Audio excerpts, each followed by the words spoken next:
కవ్విస్తున్న నీ కళ్ళు కైపెక్కించే పోకళ్ళు కాటేస్తే కాదంటానా ఇప్పుడైనా వయసేమైనా సొగసేమైనా నై మరపించే మనసేమైనా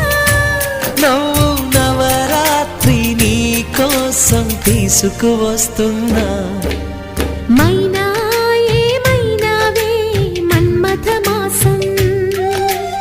అయినా ఎంతైనా ఇది మెత్తని మోసం తీయనైన తీరిక తీర్చమంది కోరిక నీకు